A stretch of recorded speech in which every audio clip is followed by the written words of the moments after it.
अब हमने अच्छे से एल्गोरिदम और फ्लो चार्ट्स को समझ लिया है। Now we will start with introduction to C. अब हमें सी लैंग्वेज के बारे में जानना है। अब इतना तो हमें क्लियर है कि हाँ भी कंप्यूटर से काम करवाना है, उससे बातचीत करनी पड़ेगी, तो उसकी लैंग्वेज में बातचीत करनी पड़ेगी, उसकी लैंग्वेज में बोलना पड़ेगा, कंप्यूटर की लैंग्वेज को सीखना पड़ेगा। सी जो लैंग्वेज है वो कंप्यूटर की सबसे वन ऑफ द पुरानी लैंग्वेजेस में से है, जो सबसे बेसिक है और आसान है, सबसे पहली लैंग्वेजेस में से है। सी लैंग्वेज के अलावा जावा, पाइथन, आजकल और भी नई नई लैंग्वेजेस आ रही हैं। तो हमारा ये जो कोर्स है वो प्रोग्रामिंग इन सी पर बेस्ड है, यानी कि सी लैंग्वेज पे बेस्ड है। सी एक प्रोग्रामिंग लैंग्वेज है जो कि डेवलप्ड हुई थी developed eight AT and T's Bell Laboratories। T's Bell, ये सिर्फ इसकी हिस्ट्री है।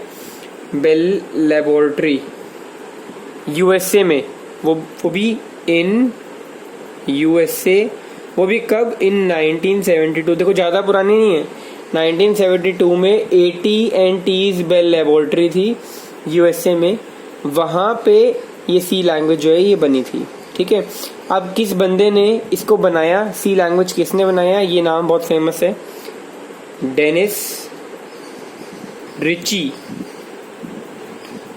रिची ने सी लैंग्वेज को बनाया। ठीक है, अब मेन बात ये है, C is general purpose structured programming language. ये एक general purpose structured programming language है। ठीक है, अब इसके अंदर हम जो यूज करते हैं ना, वो अलग अलग टर्म्स, इंग्लिश के कुछ कीवर्ड्स हैं जिनका हम यूज करते हैं सी लैंग्वेज के अंदर, जैसे if, else, for, do, while. ये सब कुछ कंप्यूटर की लैंग्वेज में कुछ मायने रखते हैं, इनका कुछ मीनिंग होता है, इनको सिंटैक्स बोलते हैं, आगे जाके हम पढ़ेंगे। जैसे कि क्या क्या, इफ, वाइल, डू, ये इंग्लिश के कुछ वर्ड्स हैं जो कि सी के अंदर काफी, डू, फॉर, इफ के आगे एल्स, इन सब इंग्लिश वर्ड्स का सी लैंग्वेज के अंदर काफी इंपॉर्टेंट रोल है। ठीक है, सी एक तरीके की हायर लेवल स्ट्रक्चर्ड लैंग्वेज है, प्रोग्रामिंग लैंग्वेज है ना। जैसे कि और भी आपने नाम सुना होगा, फोर्ट्रान या पास्कल। ठीक है,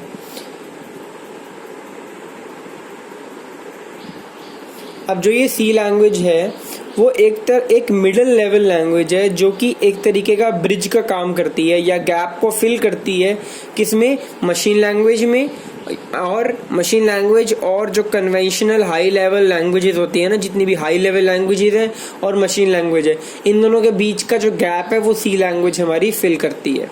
ये काफ़ी फ्लेक्सिबल लैंग्वेज है, इसलिए इसको सिस्टम प्रोग्रामिंग भी बोलते हैं। अभी हमें सी लैंग्वेज को पढ़ेंगे तो आपको लगेगा थोड़ी बेसिक लैंग्वेज है, ये अच्छी है। अब हम अगला स्टेप क्या पढ़ते हैं, हम पढ़ते हैं इम्पोर्टेंस ऑफ सी। इस सी लैंग्वेज की इम्पोर्टेंस क्या है। कुछ इम्पोर्टेंस बता रहा हूँ सी लैंग्वेज की। जैसे प्रोग्राम जो भी हम सी लैंग्वेज में लिखते हैं वो कंसाइज होते हैं, एकदम टू द पॉइंट होते हैं। सी लैंग्वेज ज़्यादा रिलायबल है, सिंपल है, इजी टू यूज़ है, रिच और लार्ज।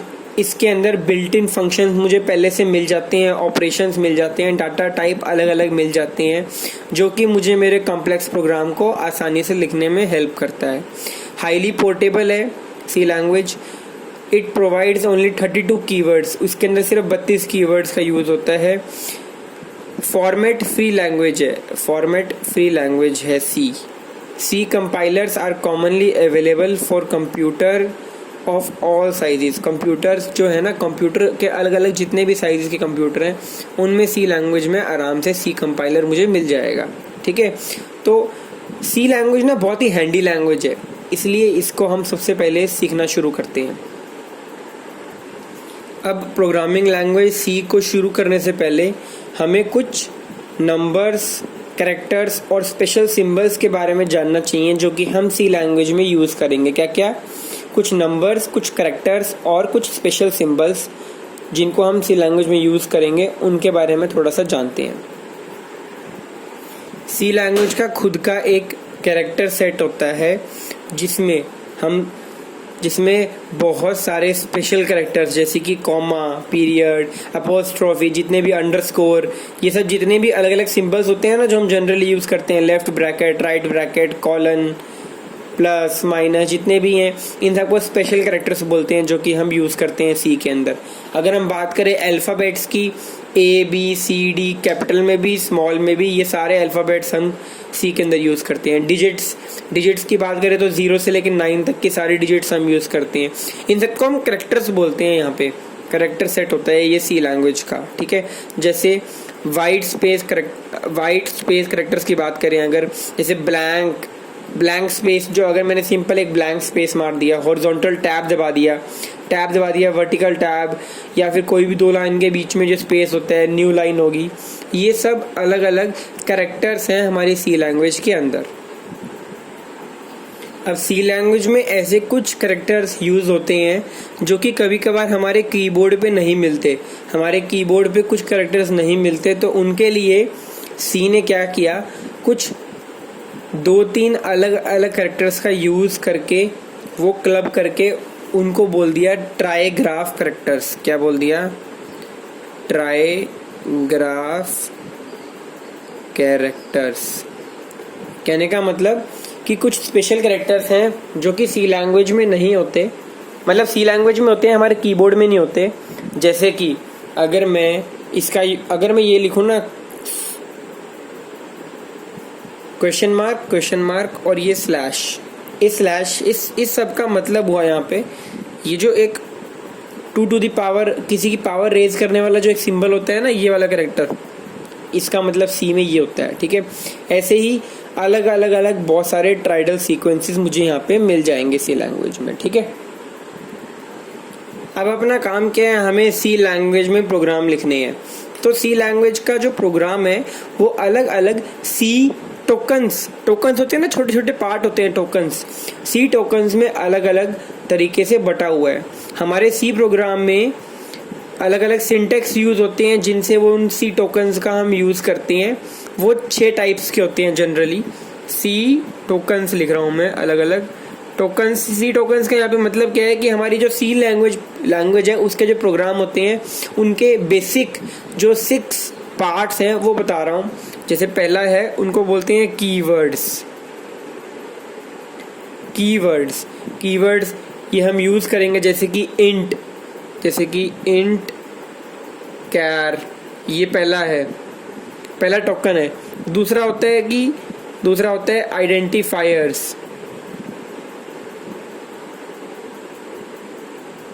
जैसे कि मेन, टोटल, आगे आपको जाकर पता चलेगा। उसके बाद यूज होते हैं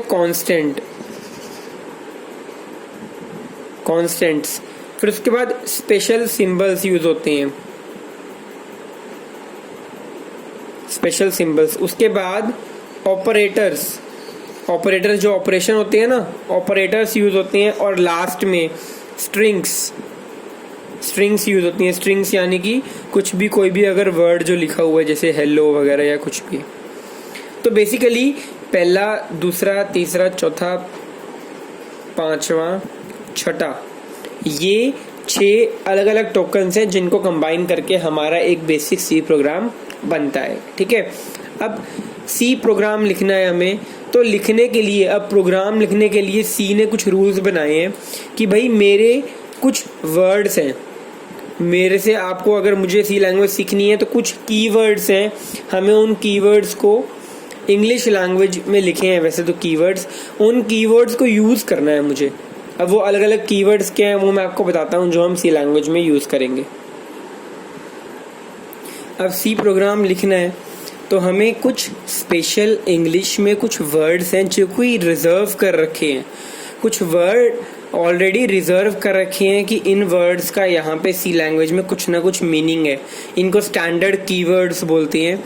इनका यहाँ पे स्पेशल पर्पस होता है यहाँ पे, जो कि हम एक प्रोग्राम लिखते वक्त यूज़ करते हैं। जैसे कि फॉर एग्जांपल मैं कुछ कीवर्ड्स आपको बताता हूँ, जैसे कि ऑटो मतलब खुद से ऑटो, या फिर break, clear, constraint.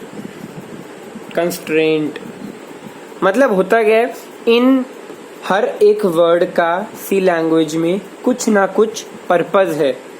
Do, double, जहाँ पे भी ये वर्ड आपने यूज़ कर दिया तो मतलब इसका जो पर्पस है वो शुरू हो जाएगा। फ्लोट। अब बेसिकली इन सारे अभी बहुत सारे कीवर्ड्स हैं, हमें हर एक का यूज़ नहीं करना प्रोग्राम के हिसाब से। हमें देखना है कि हम एक पर्टिकुलर प्रोग्राम लिख रहे हैं तो हर एक का यूज़ नहीं करना, मतलब किस किस का पर्पस हमें उस प्रोग्राम में चाहिए उन्हीं कीवर्ड्स का यूज़ करना है। जैसे वाइल या बहुत सारे हैं, ये बहुत सारे आपको कीवर्ड्स आप आराम से आपको मिल जाएंगे। ठीक है, अब हम बात करते हैं कॉन्स्टेंट्स की, मतलब सी लैंग्वेज में कॉन्स्टेंट्स की बात करते हैं। जैसे कि बेसिकली ये दो तरीके के होते हैं यहाँ पे। पहला जो तरीका है वो है कैरेक्टर कांस्टेंट,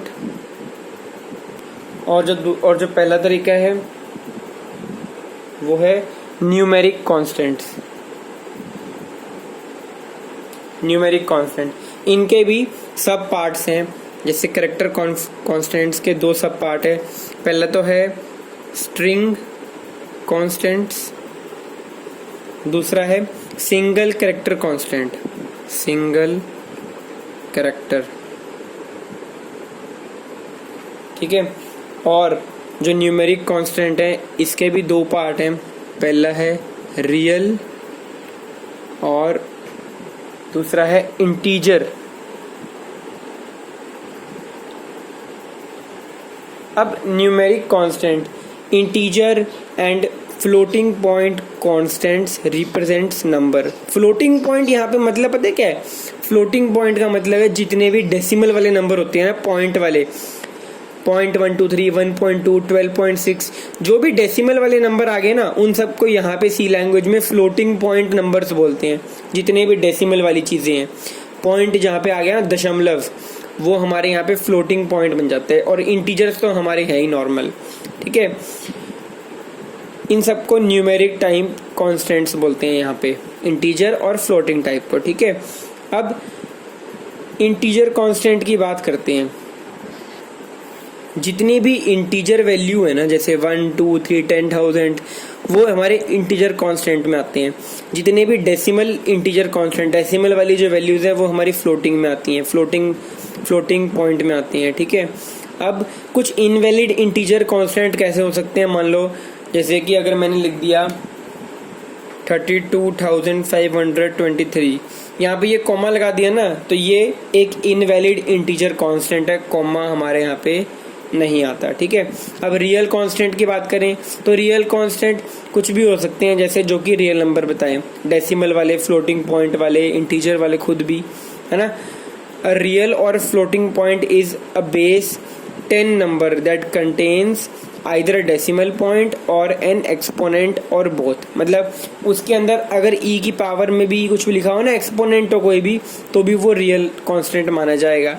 अगर कोई डेसिमल वाली चीज़ हो तो भी वो रियल कांस्टेंट माना जाएगा। ठीक है, अब जैसे कैरेक्टर कांस्टेंट की बात करें तो पहले आता है सिंगल कैरेक्टर, यानी कि यहाँ पे हम ना सिंगल कैरेक्टर की जब बात कर रहे हैं तो कोई भी एक चीज़ जो कि दो इन्वर्टेड कॉमास के अंदर आएगी ना, उसको मैं बोलूँगा सिंगल कैरेक्टर कांस्टेंट। जैसे कि कुछ भी मान लो मैंने ए लिख दिया, दो कॉमास के बीच में, दो इन्वर्टेड कॉमास के बीच में ये सिर्फ एक ए लिखा हुआ है, बस ये 5 लिख दिया मैंने। अब ये 5 यहाँ पे ये हमारा इंटीजर नंबर वाला 5 नहीं लिखा यहाँ पे, बस ये 5 लिखा है एक कैरेक्टर की तरह, बस ये एक वर्ड लिखा है एक तरह से 5। मतलब अगर यहाँ पे मैं करूँ ना 5 + 2, तो ये तो इंटीजर वैल्यू है, यहाँ पे ये कैरेक्टर वैल्यू है, ये 7 नहीं देगा, ये एक इंटीजर वैल्यू नहीं है यहाँ पे। इसका डाटा टाइप कैरेक्टर है। ये किस तरीके का डाटा है? ये एक कैरेक्टर डाटा है, ये एक वर्ड है यहाँ पे एक तरह के सा, है ना, समझाया? ये फ़र्क है यहाँ पे, ये इंटीजर वैल्यू है क्योंकि ये सिर्फ 2 लिखा है, ये सिंगल कैरेक्टर है एक।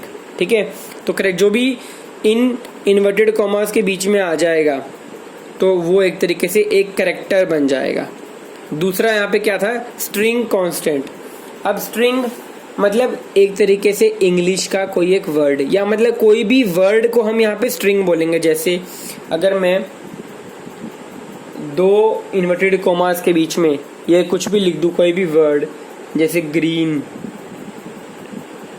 हेलो, यहाँ पे ये एक स्ट्रिंग है, इसको स्ट्रिंग बोलते हैं। कोई भी एक वर्ड कुछ भी हो, जैसे कि मैं कुछ भी लिख सकता हूँ, जैसे यहाँ पे एनीथिंग, जैसे 18.90, यहाँ पे 18.90 मैंने लिखा है। यहाँ पे ये कोई नंबर नहीं है, यहाँ पे कोई डेसिमल नंबर भी नहीं है, कोई रियल नंबर भी नहीं है, यहाँ पे डबल इन्वर्टेड कॉमास के अंदर है ये। तो ये एक स्ट्रिंग है, ये एक वर्ड है यहाँ पे अभी, ठीक है। ये एक स्ट्रिंग कैरेक्टर है, स्ट्रिंग कैरेक्टर कांस्टेंट है, ठीक है।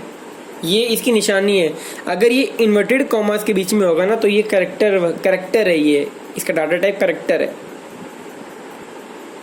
अब हम नेक्स्ट क्लास में पढ़ेंगे कि वेरिएबल क्या होता है। वैसे तो हम मैथमेटिक्स के स्टूडेंट हैं, हमें पता है वेरिएबल क्या होता है, जो चीज़ वेरी करती है। तो अब नेक्स्ट टाइम देखेंगे कि सी लैंग्वेज में वेरिएबल क्या होता है ना। बेसिकली एक वेरिएबल को हम कैसे यूज़ में लाते हैं एक प्रोग्राम में, ठीक है। आई होप सबको समझ आया होगा। बेसिकली हम कर क्या रहे हैं, सी लैंग्वेज लिखनी है, प्रोग्राम लिखनी है, प्रोग्राम बनाने हैं हमें।